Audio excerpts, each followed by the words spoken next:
Ministrat e jashtëm të NATO-s do të nisin një takim 2 ditor në Bruksel, ku do të diskutojnë për forcimin e kapaciteteve mbrojtëse të aleancës, ndërsa vendet europiane përballen me presion në rritje nga Shtetet e Bashkuara për të rritur shpenzimet për mbrojtjen. Sekretari i përgjithshëm i NATO-s, Mark Rutte, tha se takimi 2 ditor zhvillohet në një moment veçanërisht kritik për sigurinë tonë të përbashkët, me sfida shumë të mëdha që ne të përballemi me to individualisht. Rutte këmbguli se SBA mbetet e përkushtuar ndaj aleancës, pavarësisht kritikave se presidenti amerikan Donald Trump po minon marrëdhëniet transatlantike. Unë e di që ka pasur retorikë të ashpër, e di që ka patur aleat, për shembull në këtë anë të Atlantikut, të cilët janë shqetësuar për angazhimin afatgjatë të SBA-s ndaj NATO-s, deklaroi Rutte. Aleatët e NATO-s janë të vendosur të paraqesin një front të bashkuar për të kundërshtuar pushtimin e plotë të Ukrainës nga Rusia, por aleatët europian po ndjejnë se projektet e tyre janë marginalizuar. Në kërkim të një marrëveshje të shpejtë për armëpushim, Washingtoni ka sugjeruar se Ukraina mund të duhet të bëjë koncesione territoriale.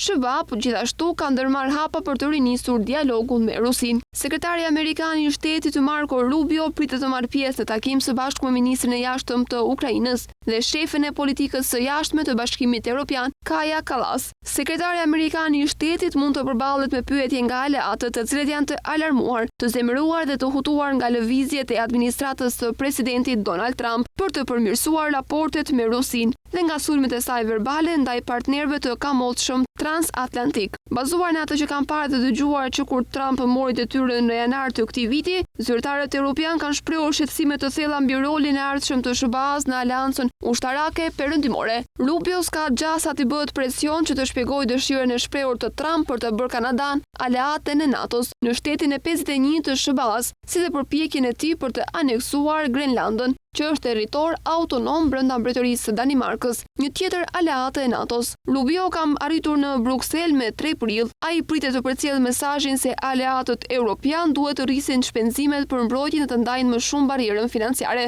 Në qershor, udhëheqësit e NATO-s pritet të vendosin nëse do të rrisin objektivin e shpenzimeve për mbrojtjen për çdo antar nga minimumi aktual prej 2% të prodhimit të brendshëm bruto. Administrata e Trump ka hedhur idenë në një minimumi për 5% të prodhimit të brendshëm bruto. Ndërkohë, Rutte po shtyn përpara idetë që çdo aleat të angazhohet për të shpenzuar të paktën 3.7% për mbrojtjen sa më shpejt të jetë mundur dhe të ketë raporte të rregullta mbi përparimin. Por disa aleatë europian do të hezitojnë që do të zotohen më shpejt për shpenzime të mëdha në mbrojtje, duke patur parasysh se po përballen me rritje të ngadalshme ekonomike dhe me rritje të deficitit buxhetor. Antarësimi i Ukrainës në aleancë nuk është në agjendë për momentin, por shumica e aleatëve europian janë të interesuar që të paktën të sigurohen se armët amerikane do të vazhdojnë të dërgohen në Ukrainë dhe se misioni për trajnimin e NATO-s për ushtarët ukrainas do të vazhdojë të operojë. Deri më tani gjithçka po vazhdon si më parë. Nuk ka patur asnjë ndryshim as sa i përket pozicionit të trupave amerikanë në krahun lindor të NATO-s dhe as për ndonjë tjetër. Ajo që ka ndryshuar megjithatë është se SBA-ja nuk e kryeson grupin e kontaktit për mbrojtje në Ukrainës,